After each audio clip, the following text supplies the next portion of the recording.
아이들의 비판적 사고력 키워주고 싶다면 꼭 이 책을 읽고 함께 얘기 나눠보세요.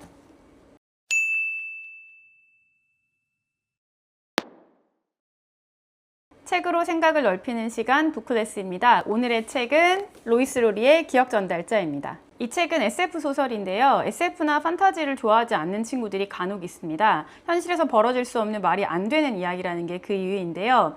하지만 SF나 판타지를 읽을 때는 장르적으로 약간은 감안하고 읽어야 할 부분이 있어요. 물론 말이 안 되는 설정이 등장할 수 있지만 이런 배경에서 도대체 작가가 하려고 하는 이야기가 무엇일까에 집중을 해보는 것이 좋겠죠. 이 책은 300페이지 정도의 분량인데 내용이 그렇게 쉽진 않습니다. 줄거리를 따라가는 것은 가능하지만 이 책이 품고 있는 함의를 완전히 파악하려면 초등학교 6학년에서 중학교 1학년, 경우에 따라서는 중학교 2학년들에게도 추천할 수 있는 책입니다.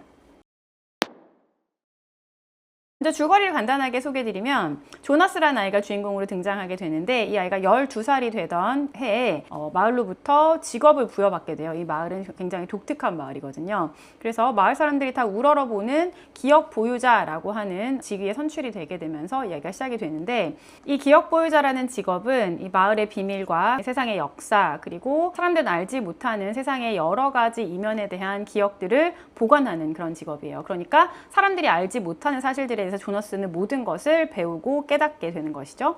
그러면서 이 마을에 숨겨져 있는 비밀들을 알게 되고 그 비밀들을 감당할 수 없어서 가브리엘이라고 하는 아기를 데리고 마을을 도망가는 것으로 이야기는 끝이 나게 됩니다. 기억 전달자에 등장하는 마을은 우리가 살고 있는 사회와 다른 점이 굉장히 많습니다. 가장 먼저 가족을 남녀가 만나서 사랑으로 이루는 공동체가 아니라 마을에서 가족이 될 사람들을 정해준다는 게 가장 특이한 점 중에 하나이고요. 그리고 아이들도 엄마와 아빠가 아이를 낳는 것이 아니라 전문적인 산모들이 아이를 출산한 다음에 그 집안에 입양을 해주는 방식으로 가족이 구성됩니다.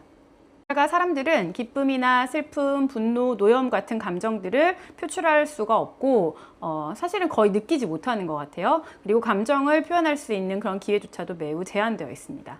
게다가 직업 또한 본인이 결정하는 것이 아니라 마을의 위원회가 이 아이에 대해서 잘 살펴본 다음에 너한테는 이 직업이 어울릴 것 같아 라는 직업을 정해주게 된다는 것도 독특한 설정입니다. 그런데 자기가 맡은 임무를 제대로 수행하지 못한다거나 혹은 나이가 들어서 마을의 공동체에 도움이 되지 못하는 때가 오면 임무 해제라는 것을 당하게 되는데 사람들은 알지 못하지만 사실상 임무 해제라는 것은 안락사를 시켜서 그 사람을 마을에서 처리하는 그런 과정인 것이죠. 아이들과 함께 이 책을 읽었다면 크게 3가지 문제에 대해서 함께 이야기를 나눠보기를 추천합니다. 바로 첫 번째는 자유와 감정이 없는 세상에서 살아가는 것이 과연 어떤 삶인가에 대한 이야기입니다. 우리가 살고 있는 사회는 자유민주주의 국가이고 우리는 대부분 자기가 원하는 것들을 선택하고 자유롭게 표현하기도 하면서 살아가죠. 하지만 이 마을에는 가장 간단한 음식이라든지 혹은 내가 말을 표현할 수 있는 방법 이런 것들까지도 다 정해주기 때문에 극단적으로 자유가 제한되어 있는 곳이라고 볼 수 있어요. 하지만 사람들은 그걸 깨닫지 못하죠. 왜냐하면 자유가 있는 곳이 어떤 곳인지를 알지 못하기 때문입니다. 그렇지만 그렇게 통제된 삶을 살다 보니까 사람들 간의 갈등도 거의 없어요. 그래서 우리 입장 말고 이 마을 사람들의 입장에서 이곳이 유토피아일지 디스토피아일지에 대해 생각해 볼 수 있고요. 그리고 자유라는 것이 우리 삶에 왜 중요한지에 대해서 아이들과 꼭 한번 토론해 보시기를 바랍니다. 두 번째는 임무해제의 진실입니다. 아까 잠깐 줄거리에 말씀드렸다시피 이 마을에서 자기가 맡은 임무에 실패하거나 혹은 나이가 들어서 자기가 맡은 역할을 제대로 해낼 수 없을 때 여기선 임무해제라는 것을 당하게 되는데 사람들은 그 진실을 알지 못하지만 사실은 약물을 주입해서 안락사하는 것이 임무해제의 진실입니다. 근데 임무해제라는 것이 왜 문제가 될까요? 어차피 마을에서 필요하지 않은 사람이고 이 사람이 아니어도 대체할 수 있는 인력이 충분히 있다면 임무해제하는 것이 왜 문제가 될까요?